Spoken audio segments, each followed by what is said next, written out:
जय हिंद दोस्तों। Welcome to AP Academy. आज हम लोग पढ़ेंगे मुगल इकोनॉमी, मुगल काल की अर्थव्यवस्था। देखिए, लास्ट क्लास में हमने इनका जो सोशल लाइफ थी मुगल एरा में वो देखी थी। आज हम जो देखेंगे मुगल कालीन अर्थव्यवस्था, या हम जिसे कहते हैं मुगल इकोनॉमी। देखिए, आर्थिक तौर पर अगर हम बात करें तो मुगल काल की जो इकोनॉमी थी, या हम कहें आर्थिक जो थी, वो बहुत ज़्यादा समृद्ध था। मतलब इनकी जो इकोनॉमी थी वो बहुत ही डेवलप्ड इकोनॉमी थी, एक तरीके से कहा जाए। ठीक है, मतलब कि बहुत ही ज़्यादा समृद्ध थी इनकी इकोनॉमी। अब देखिए, किसी भी डायनेस्टी की अर्थव्यवस्था उसके आर्किटेक्चर से पता चलती है। अगर आपने देखा हो तो अगला चैप्टर जो हम पढ़ेंगे मुगल्स का आर्ट एंड आर्किटेक्चर, तो स्थापत्य के तौर पर अगर हम बात करें, आर्किटेक्चर के तौर पे, तो इंडिया के आर्किटेक्चर का विकास मुगल काल में जितना हुआ उतना किसी काल में नहीं हुआ। हम देखेंगे कौन कौन से आर्किटेक्चर अलग अलग एम्परर्स ने बनवाए, तो ये आर्किटेक्चर वो कैसे बनवा सके। भाई जाहिर सी बात है, आप देखें, आप आज आगरे का ताजमहल देख ले, या आप दिल्ली का लाल किला देख ले, या आप फतेहपुर सीकरी देख ले, इतने बड़े बड़े स्ट्रक्चर कैसे बने? बिना पैसे के तो नहीं बन सकते। तो इससे ये पता चलता है कि मुगलों की जो आर्थिक व्यवस्था थी वो बहुत ज्यादा मजबूत थी। मतलब आर्थिक तौर पर मुगल्स बहुत मजबूत थे। ये उनका स्थापत्य बताता है, उनका आर्किटेक्चर बताता है। जैसे अगर आप देखें तो बाकी जितनी भी डायनेस्टीज रही, उनका कोई खास आर्किटेक्चर नहीं था। ठीक, अगर हम बात करें तो कारण क्या था आर्किटेक्चर नहीं होने का? कि पैसे नहीं है, जाहिर सी बात है, क्योंकि सब चीजें बनती किस चीज से है? पैसे से बनती है। ठीक, तो अगर आपकी अर्थव्यवस्था अच्छी होगी तो आपका स्थापत्य अच्छा होगा। तो मुगल काल की जो आर्थिक था, आर्थिक रूप से ये काफी ज्यादा समृद्ध थे। इसका सबसे बड़ा एग्जाम्पल इनके समय में बने हुए सारे आधिपत्य, आर्किटेक्चर। अभी हम नेक्स्ट क्लास में जब इनका आर्किटेक्चर पढ़ेंगे तब आप देखिएगा कि कितने कितने बड़े बड़े आर्किटेक्चर इनके टाइम पे बने। जाहिर सी बात है, समृद्धता होगी इसीलिए बने। ठीक, तो एक इसमें जो है, तो मुगलों की जो आर्थिक व्यवस्था थी वो काफी ज्यादा समृद्ध थी। ठीक, लेकिन औरंगजेब के बाद से, औरंगजेब के बाद से जो इनकी अर्थव्यवस्था खराब होनी शुरू हुई, तो फिर वो अंत तक आते आते एक तरीके से कि पूरी तरीके से अर्थव्यवस्था इनकी खत्म हो गई। तो जो अर्थव्यवस्था थी, औरंगजेब तक तो अर्थव्यवस्था अच्छी थी, लेकिन मैंने आपको बताया था कि औरंगजेब का जो दक्षिण का अभियान था उसमें उसने इतना समय और इतना पैसा खराब किया था कि मुगलों की अर्थव्यवस्था वहीं से खराब होनी शुरू हो गई थी। आपको याद होगा, औरंगजेब का जो दक्षिण का कैंपेन था वो कहीं ना कहीं मुगल डायनेस्टी के लिए उनके खात्मे की एक तरीके से नींव रख दी गई थी। और कोई भी डायनेस्टी खत्म होती है जब भी आप आर्थिक रूप से टूटते हैं। देखिए, अर्थव्यवस्था सबसे की फैक्टर होती है किसी भी स्टेट के लिए। अगर आपकी अर्थव्यवस्था अच्छी है तो आपका सब अच्छा है, और अगर आपकी अर्थव्यवस्था खराब हुई तो आपका सब खराब होता है।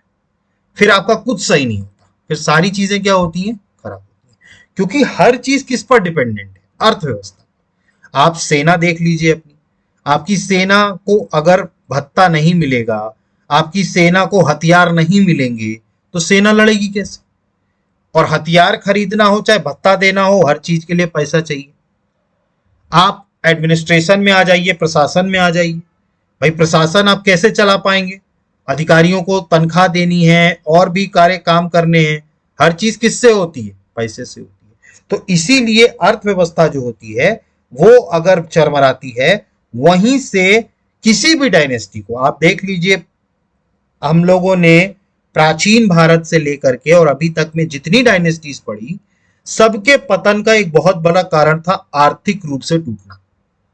आर्थिक रूप से टूटने के कारण ही उनकी जो थी डायनेस्टी जो थी वो खत्म हुई। तो मुगल कालीन इकोनॉमी की अगर हम बात करें तो ये काफी ज्यादा समृद्ध थी। ठीक है, अब हमें ये मुगलों की अर्थव्यवस्था के बारे में पता कहां से चलता है? तो इसमें कई सारे साहित्यकार थे, ठीक, जिसमें अगर हम बात करें तो फारसी जो साहित्य थे, जैसे कि कौन कौन सा था? अबुल फजल का आईने अकबरी, अबुल फजल ने लिखी थी आईने अकबरी, तो आईने अकबरी से हमको पता चलता है। इसके अलावा मैंने आपको बताया था कि कई सारे यूरोपियन यात्री भी इनके समय में आए थे, यूरोपियन ट्रैवलर्स, ठीक है, तो उन्होंने भी अपने दस्तावेजों में इनकी अर्थव्यवस्था के बारे में बताया है। भाई ऑब्वियस सी बात है, जो ट्रैवलर्स यहां आकर के गए उन्होंने देखा होगा इनकी अर्थव्यवस्था कि भाई इनकी अर्थव्यवस्था कैसी है, ठीक, तो उन्होंने अपने दस्तावेजों में भी क्या लिखी? इनके अर्थव्यवस्था के बारे में। ठीक है, तो ये सारे सोर्सेस थे जहां से हमें मुगल कालीन अर्थव्यवस्था के बारे में पता चलता है। एक दो फारसी साहित्यकार आईने अकबरी वगैरह में लिखा गया, उसके अलावा जो यूरोपियन यात्री थे जो इनके समय में आए थे, ठीक है, उन्होंने भी अपनी किताबों में किसके बारे में लिखा? अपने डॉक्यूमेंट्स में किसके बारे में लिखा? मुगल कालीन अर्थव्यवस्था के बारे में। क्लियर है? ठीक, तो ये इनका सोर्स था। अब इसमें अगर हम बात करें तो बेसिकली अगर अर्थव्यवस्था की मुगलों की बात करें तो इनमें तीन चीज सबसे इंपॉर्टेंट थी। एक था एग्रीकल्चर। देखिए हमारा देश शुरू से कृषि प्रधान रहा है। आप अगर कोई भी डायनेस्टी उठा के देख लें, सबसे प्राइमरी सोर्स जो हुआ करता था अर्थव्यवस्था का वो हुआ करता था एग्रीकल्चर, ठीक है, कृषि। ठीक है, तो इनके काल में भी कृषि, इसके अलावा कुछ इंडस्ट्रीज भी थी इनके काल में। ठीक है, इंडस्ट्री आगे हम आगे पढ़ेंगे। ठीक है, इंडस्ट्रीज भी थी इनके काल में। इसके अलावा जो ट्रेडिंग वगैरह होती थी, व्यापार, ठीक है, ट्रेडिंग वगैरह, ये भी चीजें, तो ये सारी चीजों का बहुत ही विस्तार रूप से विकास हुआ था, कृषि क्षेत्र में भी, इंडस्ट्री में भी और ट्रेडिंग में भी। ठीक, इन सभी चीजों में इनका विस्तार रूप से विकास हुआ। ठीक है, ठीक, समझ में आया आपको? ठीक, तो मुगलों की अर्थव्यवस्था समझ में आई। मुगलों की अर्थव्यवस्था एक तो समृद्ध थी, याद रखिएगा, मुगलों की अर्थव्यवस्था बहुत समृद्ध थी इसी कारण से, और इसका तथ्य कहां से मिलता है? इनके स्थापत्य जो इन्होंने बनाए उससे पता चलता है कि इनकी अर्थव्यवस्था बहुत अच्छी थी। अब इनकी अर्थव्यवस्था की जानकारी हमको कहां से मिलती है? तो उस टाइम पर फारसी के जो साहित्यकार थे जैसे अबुल फजल, इन्होंने आईने अकबरी लिखी थी। फिर इसके बाद जो यूरोपियन यात्री इनके समय में आए थे उन्होंने अपने डॉक्यूमेंट्स में लिखा मुगल कालीन अर्थव्यवस्था के बारे में। ठीक, अब इनकी अर्थव्यवस्था की बात करें तो इनकी भी तीन ही अर्थव्यवस्था की नींव थी। एक था कृषि, दूसरा था अपना उद्योग और तीसरा था वाणिज्य व्यापार, ट्रेडिंग। ठीक है, तो इसका काफी ज्यादा विस्तार हुआ। हालांकि मैंने आपको बताया कि लेटर मुगल्स के टाइम पे, औरंगजेब के बाद से इनकी जो थी अर्थव्यवस्था वो धीरे धीरे क्या होने लगी थी? गिरने लगी थी। एक चीज याद रखिएगा, इनकी अर्थव्यवस्था सबसे पीक पर पहुंची थी अकबर के टाइम पे। याद रखिएगा, अकबर ही थे जिनके टाइम पर सबसे पीक पर अर्थव्यवस्था पहुंची थी मुगलों की। मगर मुगलों की सबसे समृद्ध, ठीक है, सर्वाधिक समृद्धता किसके टाइम पे थी? अकबर के टाइम पे। ये आपको याद रखना। ठीक, तो आपको ये चीजें समझ में आई।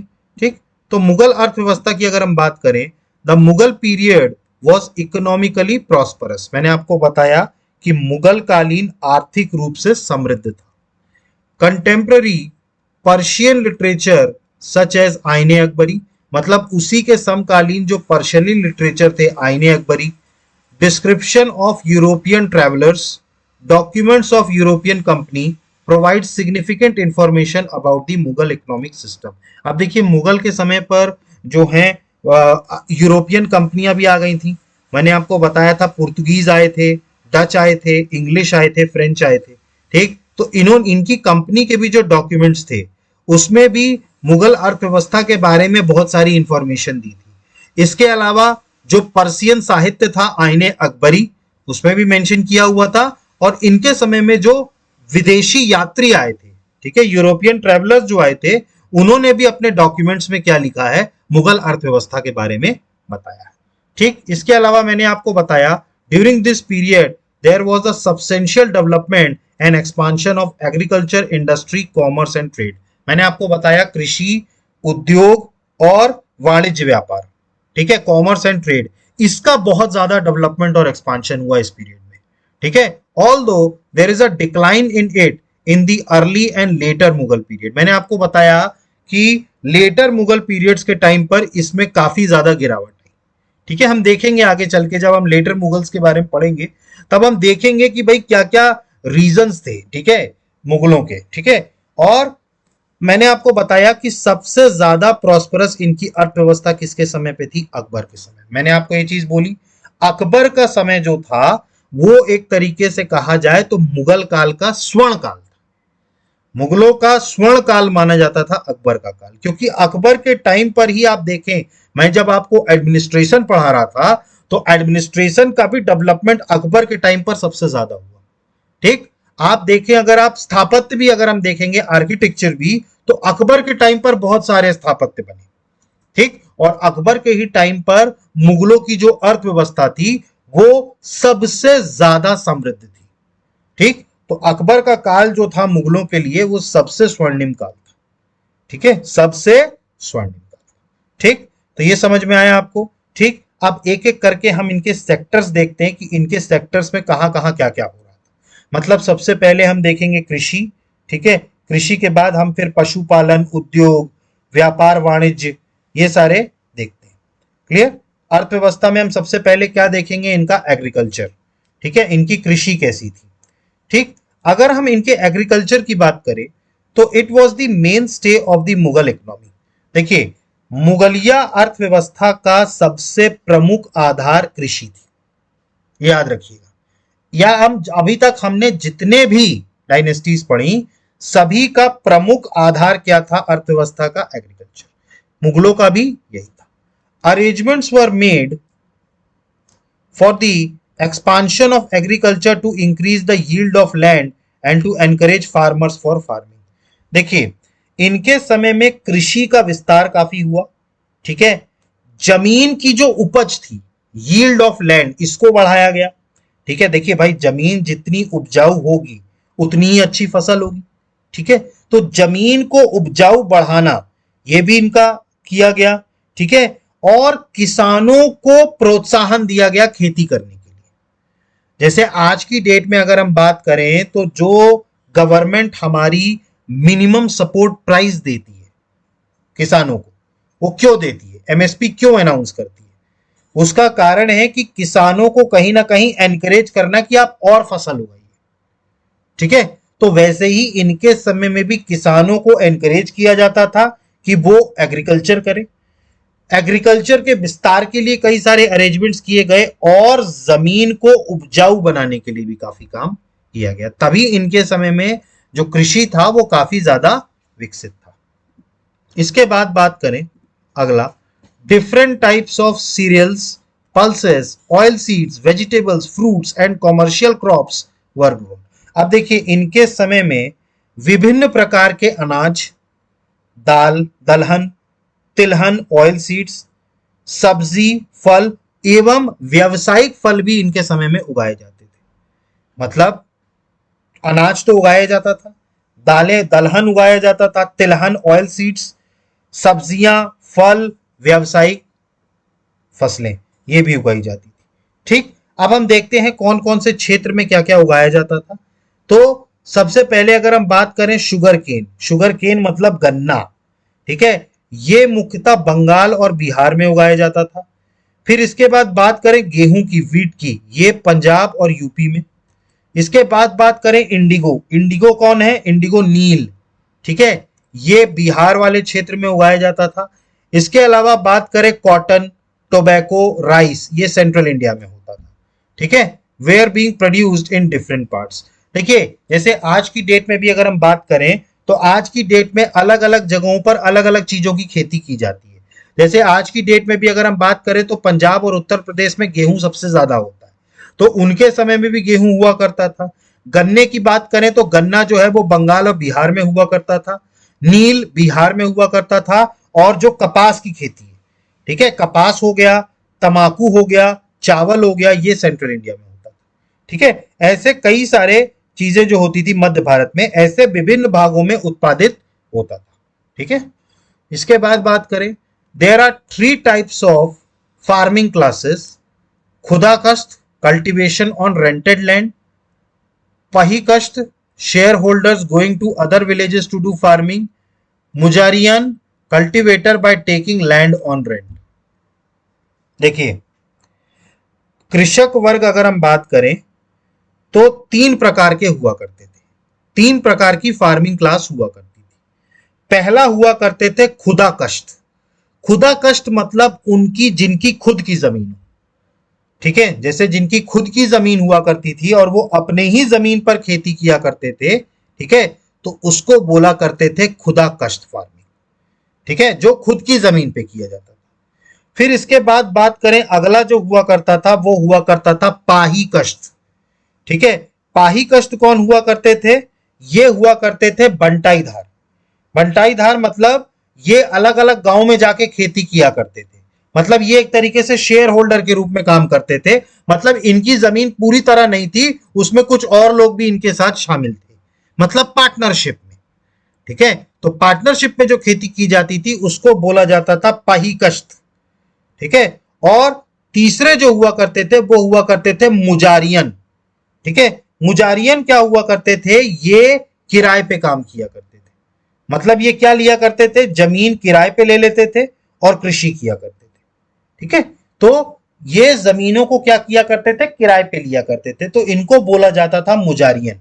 ठीक है, और दूसरे जो शेयर होल्डर मतलब कुछ पार्ट जमीन का उनका हुआ करता था, उनको बोलते थे पाई कश्त, और खुदा कश्त उनको बोलते थे जिनकी पूरी जमीन खुद की होती थी। जिनकी पूरी जमीन क्या होती थी? खुद की होती थी। तो फार्मिंग क्लास 3 तरीके का था: एक जिनकी खुद की जमीन पूरी, दूसरा उसमें कुछ पार्ट, और तीसरा भाड़े पर। उनकी खुद की जमीन नहीं है, किस पर ले रहे हैं? वो रेंट पे ले रहे हैं। ठीक है, खेती करने के लिए। समझ में आया आपको? ठीक, इसके बाद बात करें, canals and wells were prevalent means of irrigation, special arrangements were not made by the state, so most of the agriculture land was depend on rain. देखिए, अब यहां पर अगर हम बात करें तो सिंचाई के लिए, देखिए कृषि है तो उसके लिए सिंचाई बहुत जरूरी है। ठीक है, क्योंकि पूरा का पूरा सिर्फ और सिर्फ बारिश पर बेस नहीं हो सकते। ठीक, तो कृषि जो हुआ करती थी इनके समय में, तो सिंचाई जो हुआ करता था वो नहर और कुआं के द्वारा प्रचलित होता था। मतलब बेसिकली सिंचाई के लिए 2 सोर्सेस यूज किए जाते थे, एक तो नहर और दूसरा जो है वो कुएं। ठीक है, लेकिन अगर हम बात करें तो कोई स्पेशल अरेंजमेंट नहीं किया था स्टेट के द्वारा। जैसे आप याद करिए दिल्ली सल्तनत के टाइम पे, दिल्ली सल्तनत के टाइम पे तुगलकों की अगर हम बात करें तो तुगलकों ने बहुत सारे नहर बनवाए थे। ठीक है, वहां पर स्टेट क्या कर रहा था? एग्रीकल्चर के लिए, कृषि के लिए, सिंचाई पर मदद कर रहा था। लेकिन मुगल काल की अगर हम बात करें तो इनके टाइम पर सिंचाई के लिए कोई विशेष अरेंजमेंट नहीं किया गया। इसीलिए मुगलों के समय में ज्यादातर जो कृषि भूमि थी वो बारिश पर निर्भर थी, मतलब दे डिपेंड्स ऑन रेन। ठीक है, तो वो किस पर डिपेंड करती थी? बारिश पर डिपेंड करती थी। ठीक है, क्योंकि कोई स्पेशल अरेंजमेंट जो था वो स्टेट के द्वारा नहीं बनाया गया। क्लियर हुआ आप लोगों को ये? ठीक, इसके बाद बात करें, there were also many famines during the Mughal period like Agra Bayana 1556-57, Gujarat and south India 1573 to 74, 1630 to 32, and they bothly hurt the Mughal economy. देखिए, इनके समय में कई सारा अकाल भी पड़ा। ठीक है, देखिए अकाल पड़ने का मतलब होता है सूखा पड़ जाना, मतलब अनाज की कमी हो जाना, भूखा होना। ठीक है, भूखा हो जाना, फेमाइन का मतलब ही ये होता है। भाई देखिए, जैसे अब जो हमारा खाना पीना है वो किस पे डिपेंड है? कृषि पर। मान लीजिए फसल बिगड़ गई, किसी कारण से फसल जो हो गई वो खराब हो गई। ठीक है, अब उस टाइम पर आज की तरीके से भंडार तो है नहीं कि एफसीआई का गोदाम है कि भाई साहब वहां से निकल आएगा। उस टाइम पर तो ये ऐसा कुछ होता नहीं था, और जितनी भी खेती थी वो किस पे डिपेंड करती थी? बारिश पर। अगर बारिश अच्छी नहीं हुई तो खेती अच्छी नहीं होगी, और क्या होगी? इससे भूखमरी होगी, फेमाइन, अनाज की कमी हो जाएगी। भाई मार्केट में अनाज की कमी हो जाएगी तो लोग खाना नहीं खा पाएंगे, और खाना नहीं खा पाएंगे तो मरेंगे। तो बहुत सारे फैमाइन्स भी मुगल पीरियड के टाइम पे हुए। ठीक है, तो ये फैमाइन का मतलब ही, अकाल का मतलब ही यही है, अनाज की, खाने की कमी हो जाना। और खाने की कमी होगी तो जाहिर सी बात है कि लोग खाने के बिना तो जिंदा नहीं रह सकते। क्लियर है? ठीक, तो ये चीजें समझ में आई। ठीक, इसके बाद अगर हम बात करें, बदौनी mentioned famine and relief works during Akbar's period, which has been described by Lahori and Peter मुंडी। देखिए, बदौनी ने अकबर काल में जो अकाल पड़ा था, उसके बाद जो राहत कार्य किए गए उसका उल्लेख किया हुआ है। ठीक है, जो कि लाहौरी और पीटर मुंडी की जो थी उसमें भी मेंशन है। ठीक है, तो बदौनी ने जो चीजें बताई कि भाई अकबर के समय में अकाल पड़ा था और उसके बाद फिर उस अकाल से निपटने के लिए राहत कार्य भी किए गए, तो उसने क्या किया है, इन सारी चीजों को क्या किया है, मेंशन किया है। इसके बाद अगला बात करें, Shahjahan got constructed Faiz and Shah canals. देखिए, शाहजहां ने दो नहर बनवाई थी, फैज और शाह। ठीक है, हालांकि also there was mention of absence of canal in Tuzuke Baburi. हालांकि तुजुके बाबरी ने नहरों के अभाव का उल्लेख तो किया है, लेकिन उसमें यह भी कहा गया है कि शाहजहां ने फैज और शाह नाम की दो नहरें बनवाई थी। ठीक, इसके बाद बात करें, coffee production was started in the second half of the 17th century and by the 18th century potato, tomato, red pepper, maize, eastern Rajasthan and Maharashtra cultivation was also started. अब देखिए, जो 17वीं शताब्दी थी, ठीक है, उससे कॉफी का उत्पादन शुरू हो गया था, मतलब कॉफी का प्रोडक्शन जो हो गया था वो चालू हो गया था। और अगर हम 18वीं शताब्दी की बात करें तो इस समय पर आलू, टमाटर, लाल मिर्ची, ठीक है, इसके अलावा मक्का, मेज को क्या बोलते हैं, मक्का बोलते हैं, इसकी खेती होनी भी शुरू हो गई थी। ठीक है, तो खेती शुरू में तो अनाज वगैरह की हुई, उसके बाद गन्ना वगैरह की, ठीक है, गेहूं, कपास, इनकी धीरे धीरे फिर ये खेती बढ़ती गई और खेती बढ़ते बढ़ते फिर कॉफी शुरू हो गया, आलू, टमाटर, लाल मिर्च, मक्का, इन सब की भी खेती क्या हो गई, शुरू हो गई 18वीं शताब्दी तक। ठीक, इसके बाद बात करें, कैश क्रॉप्स वेर कॉल्ड जिन्स ए आला। देखिए, ये जो नगदी फसल हुआ करती थी ना, कैश क्रॉप्स, उसको बोला करते थे जिन्स ए आला। ठीक है, जिसमें सबसे ज्यादा खेती हुआ करती थी गन्ने की।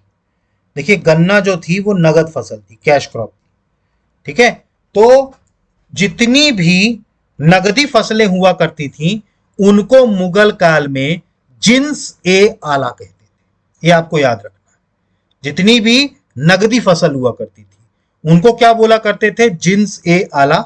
और इसमें अगर हम बात करें तो गन्ना की खेती सबसे ज्यादा हुई। ठीक है, और वो भी कौन से क्षेत्र में, बंगाल क्षेत्र।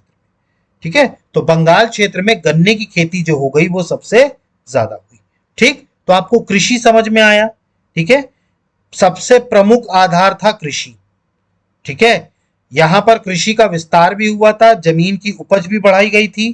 ठीक है, इसके अलावा अनाज, दलहन, इन सब चीजों का भी जो है प्रोडक्शन हुआ। ठीक है, फिर उसके बाद मैंने देखा, बताया कि कृषक वर्ग 3 भागों में बटा था। खुदा कष्ट मतलब जिसकी खुद की जमीन, पाही काश्त मतलब जिसने कुछ पार्ट है जमीन का उसके पास, और तीसरा जो हुआ करता था मुजाहिरियन। मुजाहिरियन का मतलब हुआ करता था जो किराए पे लेके वो चला रहा है।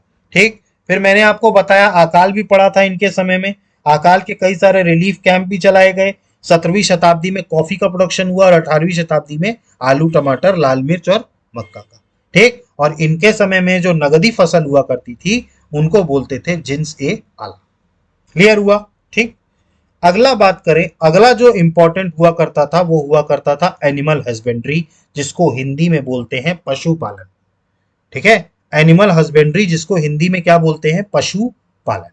ठीक, तो एनिमल हस्बेंड्री की अगर हम बात करें, animal husbandry which was prevalent from the beginning also prevailed during this time. देखिए, पशुपालन जो प्रचलित, ठीक है, प्रारंभ से प्रचलित रहा है। ऐसा नहीं है कि पशुपालन इनके टाइम पे ही चालू हुआ है, पशुपालन पहले भी था। तो प्रारंभ से प्रचलित पशुपालन जो था वो यहां पर भी चल रहा था। अब इनमें कौन कौन से पशु पाले जाते थे, तो घोड़े पाले जाते थे, हॉर्सेस। इसके अलावा भेड़ पाले जाते थे, शीप। गाय पाली जाती थी। ठीक है, इसके अलावा बात करें तो बैल पाले जाते थे। ठीक है, और भैंस भी पाली जाती थी। ठीक है, तो ये सारे जो हैं, ये सारे जानवर जो हैं वो पाले जाते थे, जिसमें घोड़ा, भेड़, गाय, बैल, भैंस, ये सब क्या है, पाले जाते थे एनिमल हस्बेंड्री में। हॉर्सेस एंड एलिफेंट्स, अब देखिए घोड़े और हाथियों का इस्तेमाल तो युद्ध में किया जाता था। मैंने आपको बताया था इनकी आर्मी में घोड़े और हाथी दोनों हुआ करते थे। ठीक, तो इनके समय में घोड़े और हाथी का इस्तेमाल तो युद्ध में होता था। ठीक है, इवन एक जगह से दूसरी जगह ट्रांसपोर्ट करना है, मतलब एक जगह से दूसरी जगह जाना है, तो उसके लिए भी किसका इस्तेमाल होता था, घोड़े और हाथियों का। ठीक है, और कई सारे एनिमल प्रोडक्ट्स भी बनाए जाते थे, जैसे दूध वगैरह के लिए गाय, भाई गाय और भैंस किस लिए पाले जाते थे, दूध के लिए या दूध से जुड़े प्रोडक्ट्स के लिए। ठीक है, या अगर हम बात करें तो लेदर इंडस्ट्री के लिए भी रॉ मटेरियल के रूप में यूज किया जाता था। ठीक है, या हम कहें तो जो शीप है, ठीक है, जो मतलब क्या कहते हैं अपना जो भेड़ है, ठीक है, इसके बालों से जो ऊनी वस्त्र बनवाए जाते थे। ठीक, तो एनिमल हस्बेंड्री, पशुपालन अगर हम बात करें तो इनके टाइम पर भी काफी ज्यादा प्रेवलेंट था। कौन कौन से पशु पाले जाते थे, घोड़े हैं, भेड़ है, ठीक है, गाय है, बैल है और भैंस है, ये सारे पाले जाते थे। इनका अलग अलग उपयोग किया जाता था। क्लियर हुआ? ठीक, तो ये था पशुपालन। ठीक, तो पशुपालन आपको समझ में आया। अगला जो है वो है उद्योग। मुगलीय अर्थव्यवस्था में अगला जो है वो है उद्योग। अब देखिए अगर हम उद्योग की बात करें तो adequate development of industry during Mughal period either of cottage industry और लार्ज इंडस्ट्री। ठीक, देखिए मुगल काल में उद्योग जो थे उनका पर्याप्त विकास हुआ। ठीक है, अब या तो फिर ये कुटीर उद्योग हो, कुटीर उद्योग मतलब कॉटेज इंडस्ट्री, ठीक है, या फिर कोई लार्ज इंडस्ट्री हो, बड़े उद्योग, तो दोनों का ही विकास हुआ, मतलब एडिक्वेट डेवलपमेंट हुई इंडस्ट्री की during Mughal period. Some industries were run by the state and most by the individual efforts.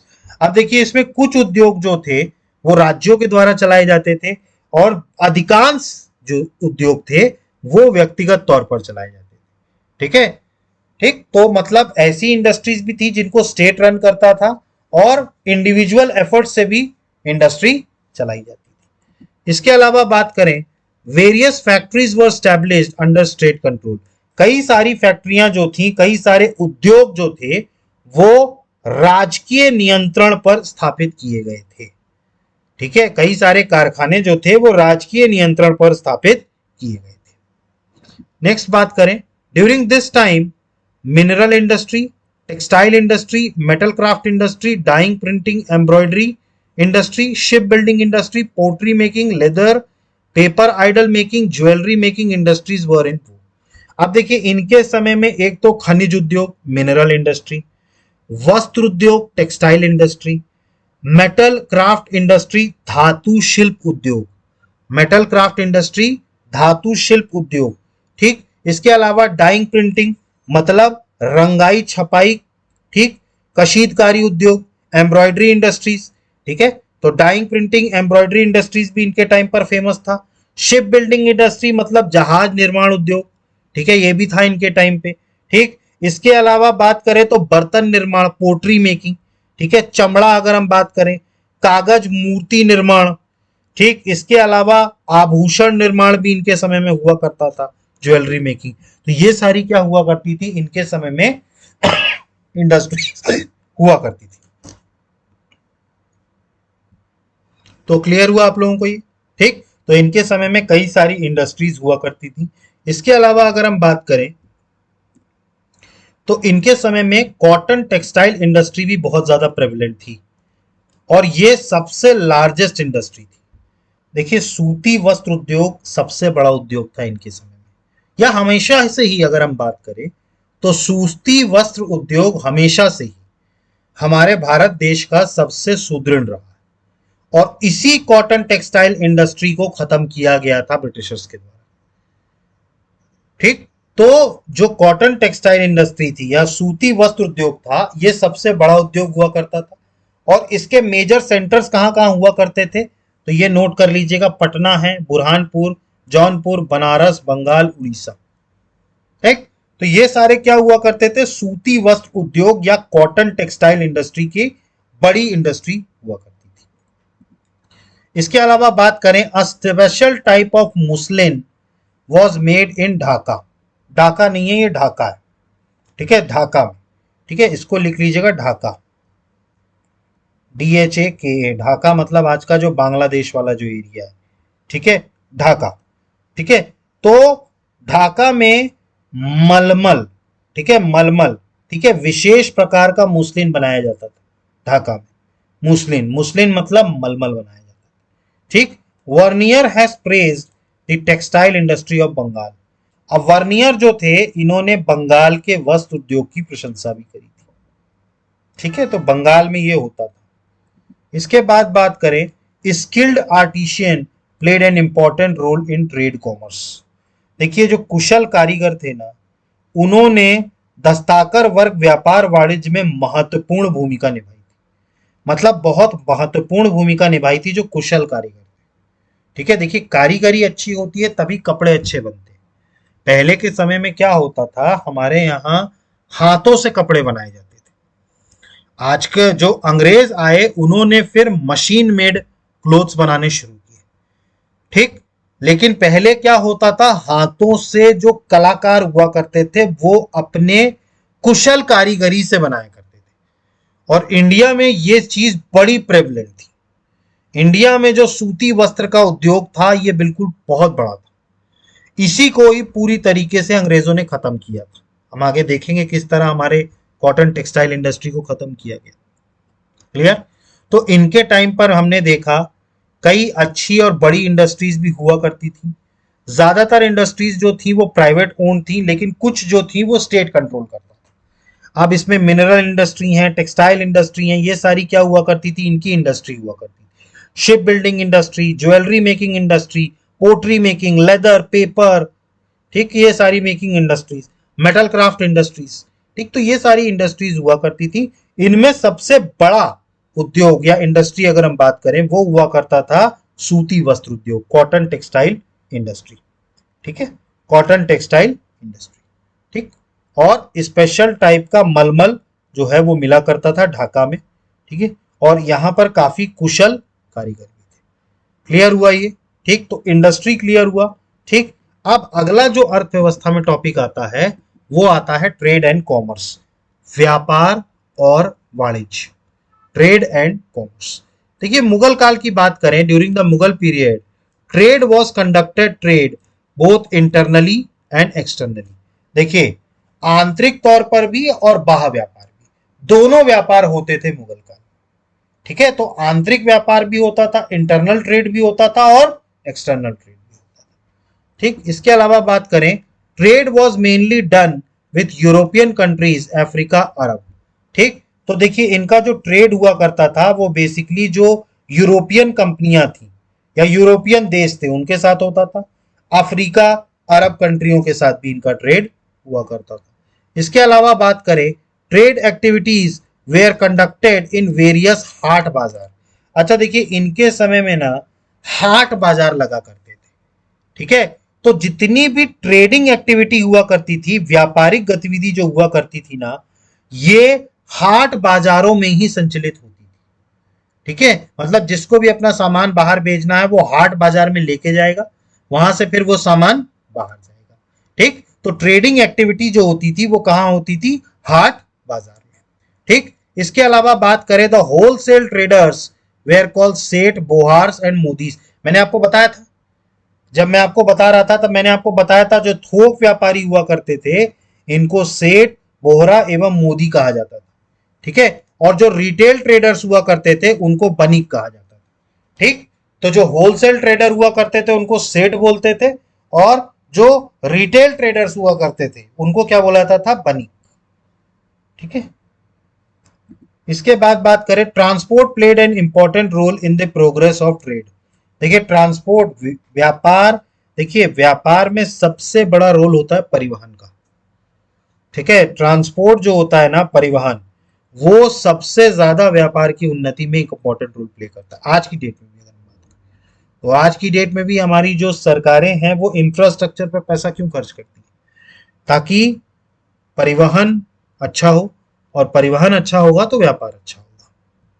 ठीक है। इसके अलावा बात करें, trade was done to land and waterways. देखिए यहां पर भी व्यापार एक तो स्थल और जल मार्ग दोनों तरफ से होता था।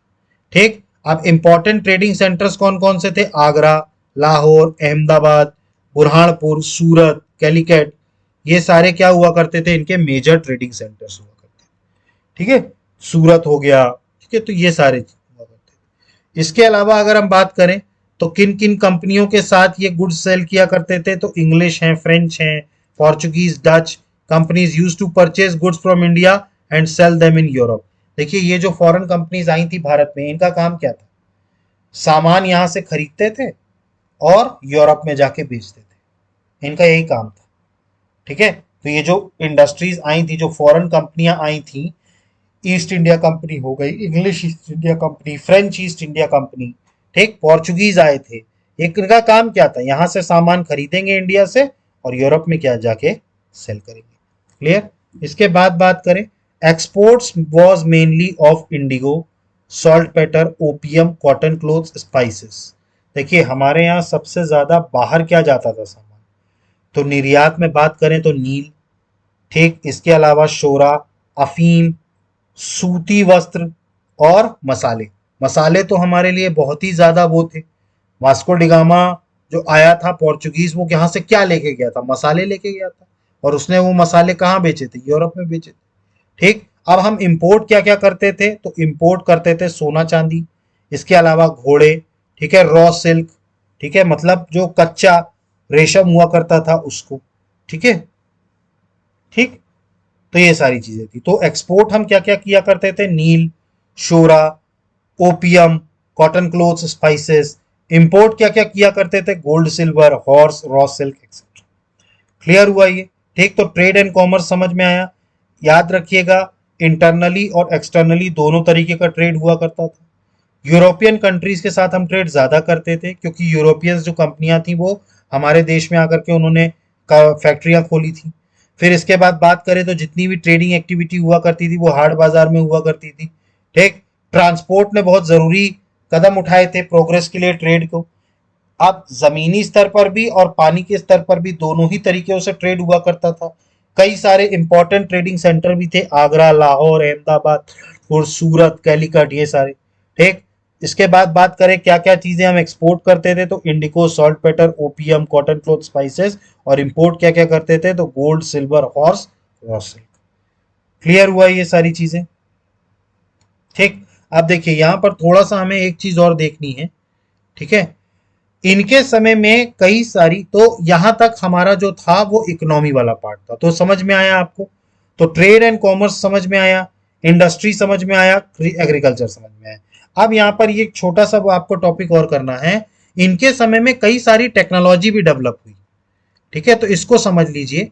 साइंस एंड टेक में भी इनका कुछ डेवलपमेंट हुआ। अगर हम बात करें, बहुत ज्यादा सिग्निफिकेंट प्रोग्रेस तो नहीं हुआ था साइंस एंड टेक्नोलॉजी में during the Mughal period, all दो सम प्रोग्रेस वॉज मेड। कुछ प्रोग्रेस हुई थी। मतलब देखिए पूरी तरीके से साइंस एंड टेक डेवलप नहीं हुआ था, लेकिन कुछ प्रोग्रेस हुई थी। अब ये क्या प्रोग्रेस हुई थी?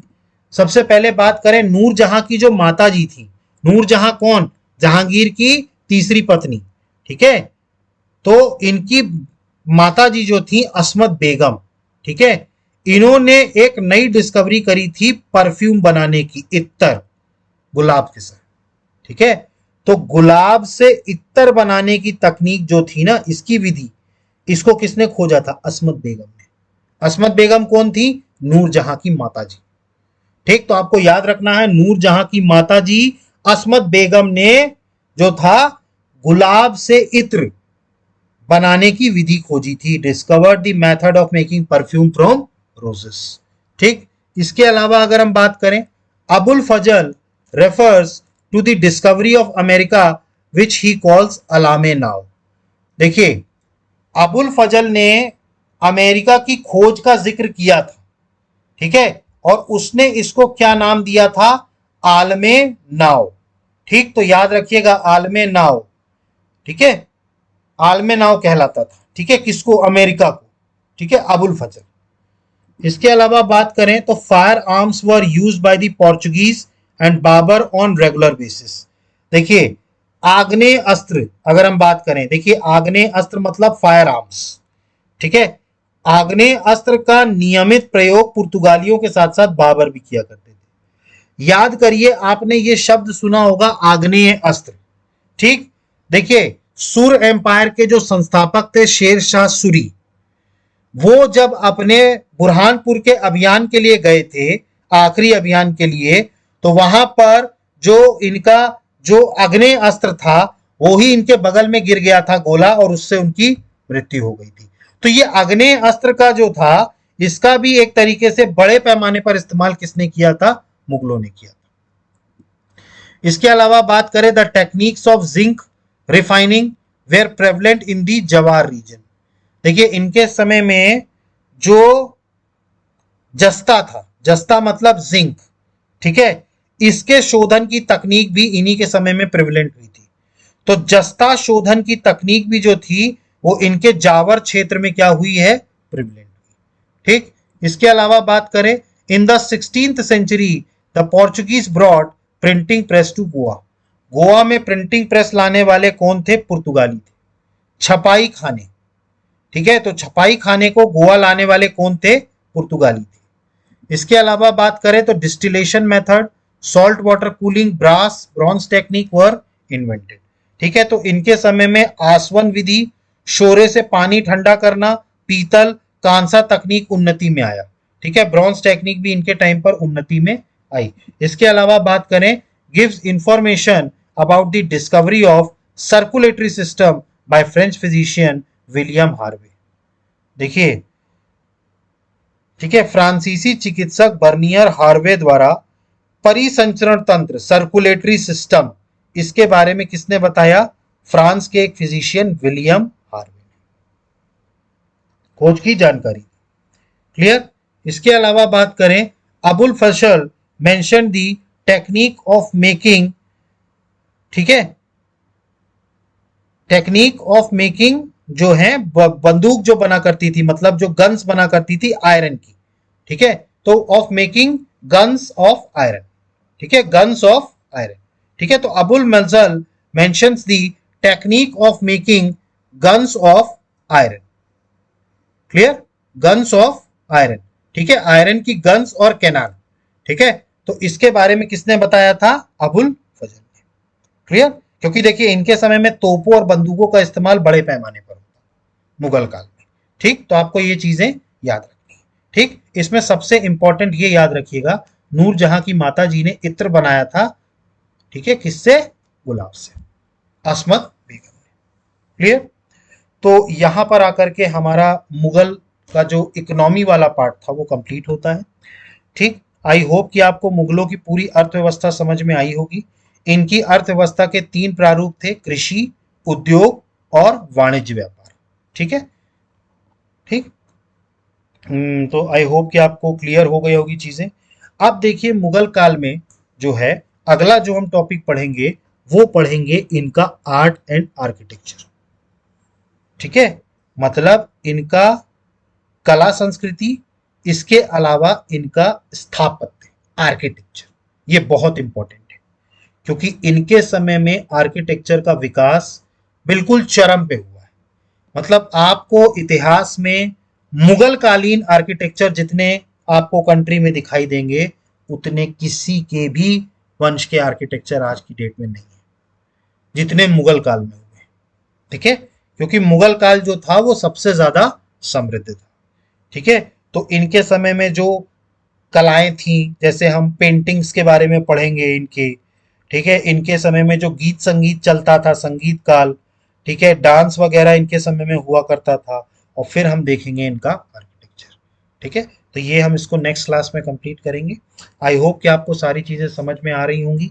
इसके बाद भी अगर आपको कोई डाउट उठ रहा है तो प्लीज कमेंट बॉक्स में मेंशन कीजिए, अदरवाइज आप हमारे चैनल को लाइक कीजिए, सब्सक्राइब कीजिए और मैक्सिमम से मैक्सिमम शेयर कीजिए। और गाइज मैं आपको एक और इन्फॉर्मेशन देना चाहता हूं, हमारे इंस्टाग्राम और फेसबुक पेज पे, ठीक है, मैं कुछ डेली कुछ ना कुछ उसमें डाल रहा हूं, ठीक है, कुछ ना कुछ उसमें कंटेंट जो है वो मैं डाल रहा हूं, ठीक है। तो आप हमारे इंस्टाग्राम पेज को भी फॉलो कर सकते हैं और फेसबुक पेज को भी फॉलो कर सकते हैं। दोनों की लिंक आपको हमारे यूट्यूब चैनल में दी हुई है।